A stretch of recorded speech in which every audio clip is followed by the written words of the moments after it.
Hi, this is Allegra, owner of The Naked Dog. I'm here with Douglas, the Australian Shepherd, and I hope that you watched my last video on taking a walk with your dog in a crowded space. In this video, we're going to go to the dog park and show you how to manage those spaces, talk about dog body language. We're going to pose Douglas, take a stroll through the neighborhood, and navigate a busy street. Don't forget to like and subscribe to my channel if you want to keep seeing my videos. You are about to see a rude interaction. This brown dog has his mouth on Douglas as Douglas is trying to run away. Douglas keeps putting his nose backwards to indicate, "Get off me." The dog keeps chasing him, and when he finally does get the dog to stop biting him, the dog sticks his nose in Douglas's mouth. This is all very rude. As they pause, I step in between the dogs to push the brown dog back. I'm hoping to get his attention off Douglas, but instead, as Douglas moves away, this dog chases him. This dog is not reading social cues. Now another brown dog runs in and luckily distracts the rude dog, and you'll see Douglas was not enjoying himself. He immediately takes the opportunity to get away. Here, calmly, I'm giving Douglas some scratches. I'm not trying to soothe him, but I'm letting him know, yes, the right thing to do was get away from that other dog and come back to me, that I'm a safe home base for him, and that he made a good choice getting out of there. You can see the brown dog is still running around.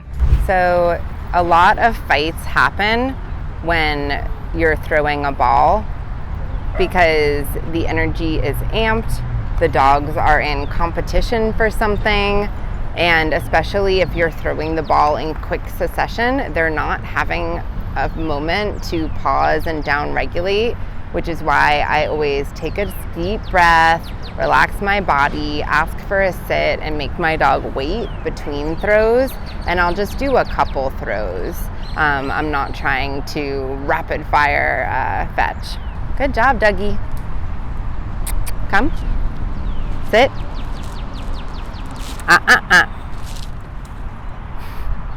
Wait.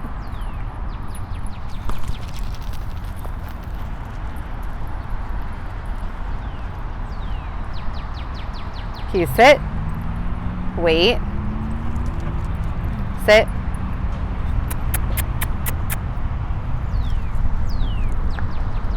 Wait.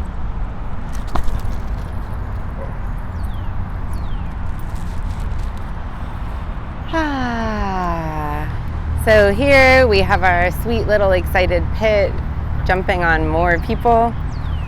Oh, thanks, bud.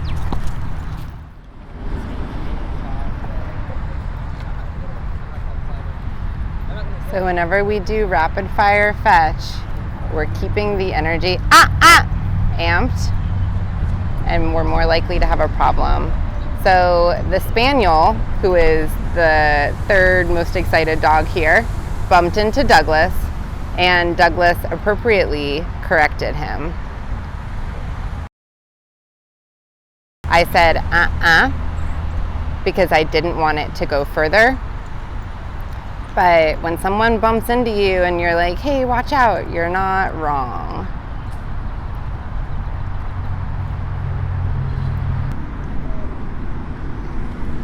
If your dog looks uncomfortable, don't wait. You don't have to freak out and run and jump in, but if my dog has even 1 second of looking uncomfortable, I'm just gonna move closer in case it escalates. Now, this is so much about the energy with which you do things. Walking up to the dog is what's happening, but I can walk up to my dog with a nervous energy, or I can walk up just like, hey, let me get closer. So the action is the same, but the energy is different. Everything's pretty chill at the dog park, so let's get Douglas leashed and head over to little Stacy. Good boy. Can you sit? Sit. Douglas.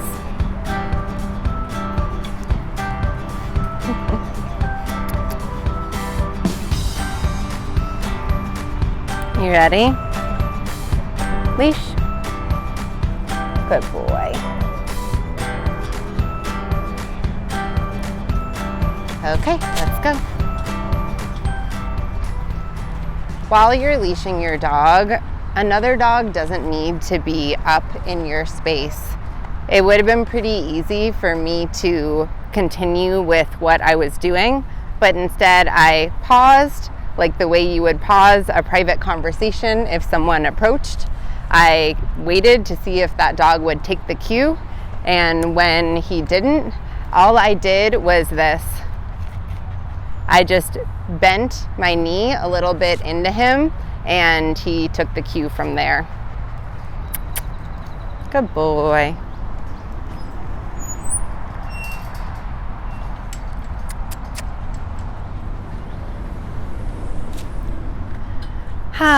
Pretty successful visit to the dog park.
So if your dog doesn't do it, give them a little bit more of a head start. Are you ready? Are you ready? Up, up, up. You ready, Douglas? Up, up. Good boy. This way. And here I have a nice grip on it to, if he even looks over the side, I'm gonna say, don't think about it. Good boy. And here he's a little uncomfortable, which is understandable. So I'm gonna ask him to wait. Good job.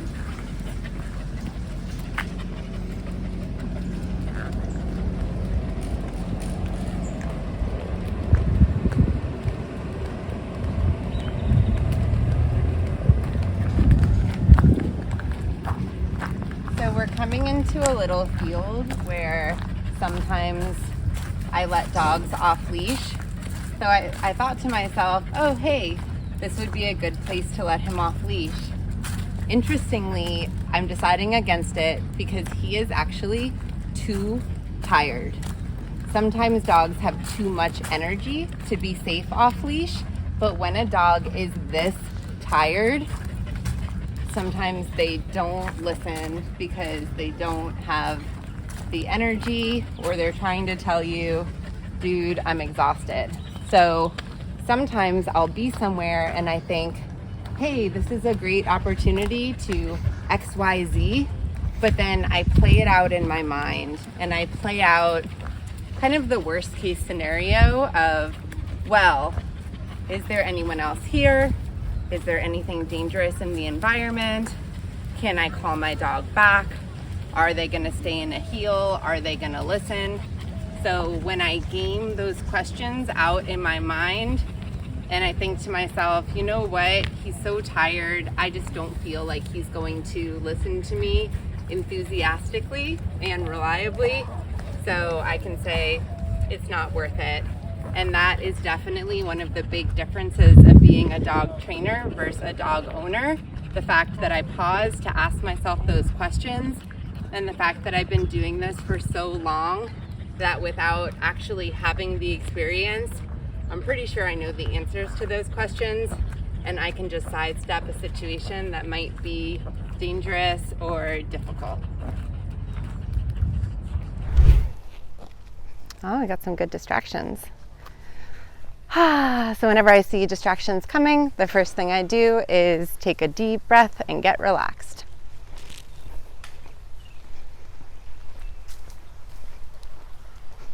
Hey there. Thanks for pulling over.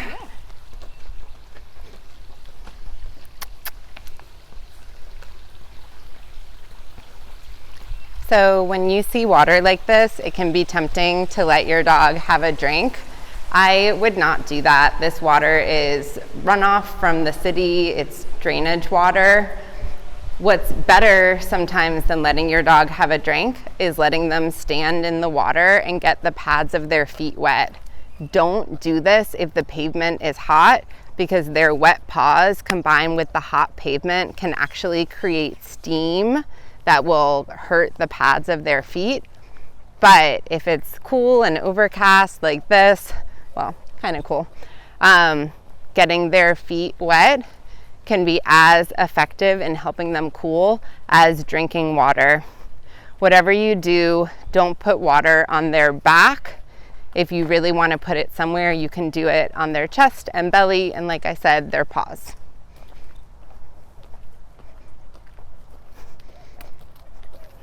Good boy. And there, I just did the thing I said not to do, which was letting him cross behind me. But it's okay.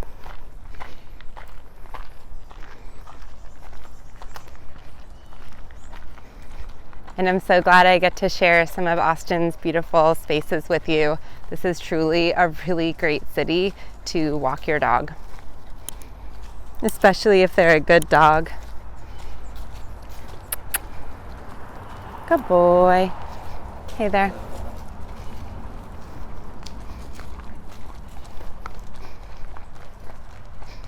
I don't love doing on-leash greetings. So when I move my dog to the far side of me, that is a body language cue to the dog owner that I am not interested in letting the dogs greet. Not every owner picks up on this cue, but even if the dog doesn't look threatening or problematic, it just makes it easier if I shift my dog. There are some times that I'll do on-leash greetings, but as long as my dog is having healthy opportunities for socialization, I try to avoid them. If you do a lot of on-leash greetings, you're going to have a really hard time passing dogs, because your dog is going to see every dog as a potential source of excitement and interaction. So it's best if the default is that you pass dogs without greeting, and then occasionally if you see a really nice, chill, friendly dog, maybe let them say hi, just so that's something that is in the realm of possibility, but be sure not to make it the norm.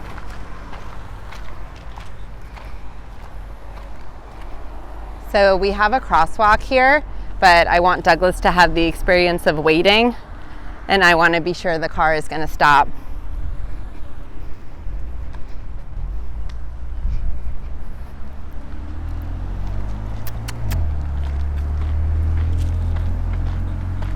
No matter what the environment is during your walk, you want to be sure you can go from full extension back into a heel. If your dog is used to being at full extension, they might balk a bit when you try to go back to a heel, especially if you only do it when you need to. So even if there's nothing going on, go back to a heel just to make sure that muscle stays loose for them. And this is something I talk a lot about. You want to make sure that you can do everything you want to do when you don't need to do it. If you only try to do it when you need to, chances are low that you're going to be able to. So practice, practice, practice when it's not important. Because once you add stress and distraction into the mix, it's all going to get a lot more difficult.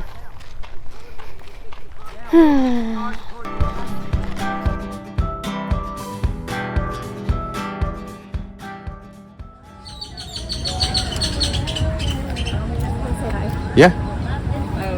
Oh yeah, it's actually. If you don't stare at him and then just put your hand down, yeah. If you want to say hi, there you go. Oh boy, he gets a little nervous when people look into his eyes, which like everyone does because they're so beautiful. Thank you for working with me.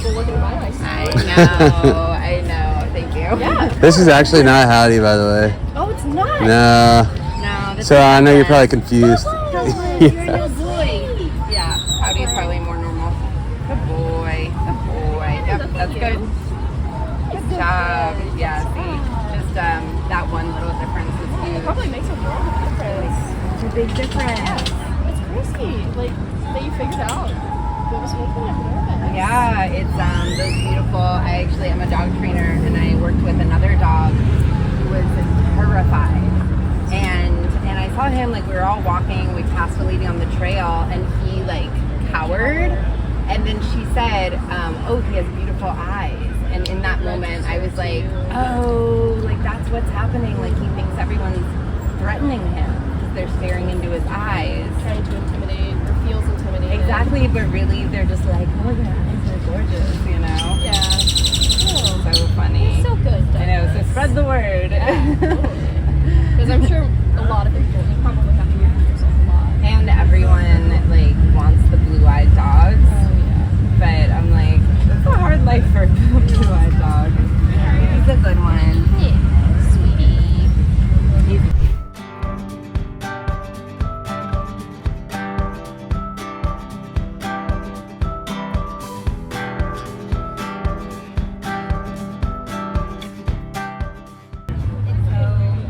when you're out in these human environments, you want to be paying attention to where you're asking your dog to wait. I want to look at this rock, but I don't want him to have to stand in the sun. So if I'm able to, I want to be able to guide my dog to the shade while I do my human thing over here.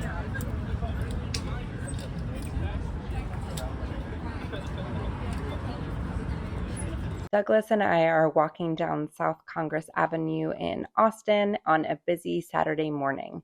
You can see how I loop the leash around my hand to shorten it and guide him closer to me or behind me by putting my hand on my spine. When I walk a dog on a crowded street, I'm always thinking about how the street traffic feels from their perspective, how tuned in to me they are, what potential distractions could happen, and how I need to guide them to help them be comfortable and help traffic flow. Up ahead, I decide to pull over by the patio furniture. You can see the street in front of us gets narrow, and I want to pull over and give some people time to walk down the street and time to walk by ahead of me. If you're ever unsure, just pull over for a quick second. You can see here that I'm constantly adjusting my leash. I knew that Douglas was going to be distracted by those girls, so I preemptively shortened up a little bit. And here Douglas comes right over with me as I pull over to look at that cute bag. And he is super tuned in. I love having a tuned in dog. Again, my leash gets longer and shorter. You will constantly find me adjusting my leash when I'm in crowded areas because I need for my leash to be as long as is comfortable, but as short as is necessary. Notice how little I'm looking down at Douglas and how much I'm looking around the environment. I'm trying to evaluate the traffic ahead of us, if it's moving towards us, where the best route is going to be for us. So I'm always thinking about how it's going to work for him.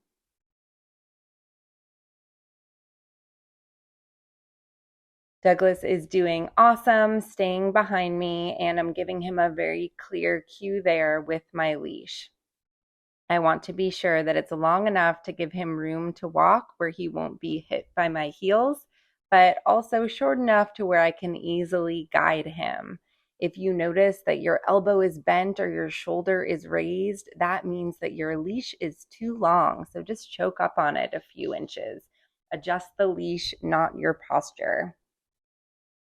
Again, because traffic slows down, I'm adjusting my pace. I don't want to try to force him to walk between two crowded lanes of people.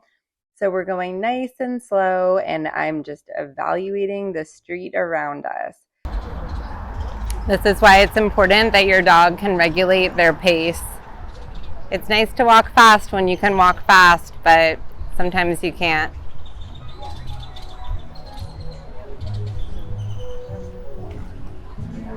And remember, Douglas grew up in a busy city environment, so don't take your dog to a street this crowded if you haven't acclimated them to it.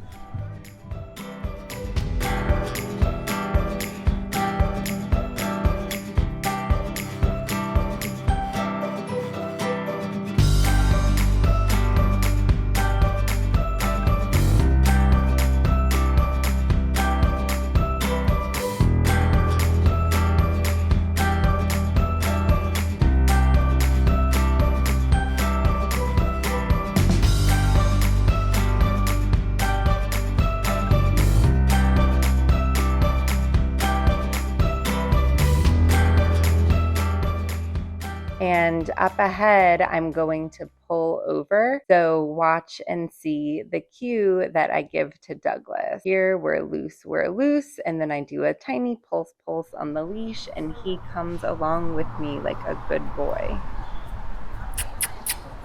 Wait. If your dog is continually getting in trouble in an environment like this, remember that there's a chance that they're not being bad, they're not being naughty, they're not being disobedient. If you can't get them to work with you, there's a chance that you have over-challenged them, and what you're asking them to do and where you're asking them to do it is just overwhelming to them. So if my dog is failing, it's not necessarily their fault. It could be my fault. If it's not going well, there is absolutely no shame in calling it a day and trying it again. I don't want to get into a situation where I'm frustrated with my dog. I don't mind giving a correction if my dog is making a choice to not listen to me. But if that correction is failing repeatedly, they're not learning anything. We're just having a bad experience together. So if you brought your dog and you're meeting your friends and you really wanted to have a nice day on a cute street with your dog with you, but it's not going well, you have to go home. You have to stop what you're doing, take your dog home, and then come back without them. Whew, Douglas is tired after all that action. I hope that you enjoyed joining us on a walk. If you're learning something from my videos, please like, comment if you have a question, subscribe so I will be at the top of your stream and you get to see what we come out with next. Also, be sure to check out my website. I offer virtual coaching. I have multiple video courses, and I want to help you have the most amazing life possible with your dog.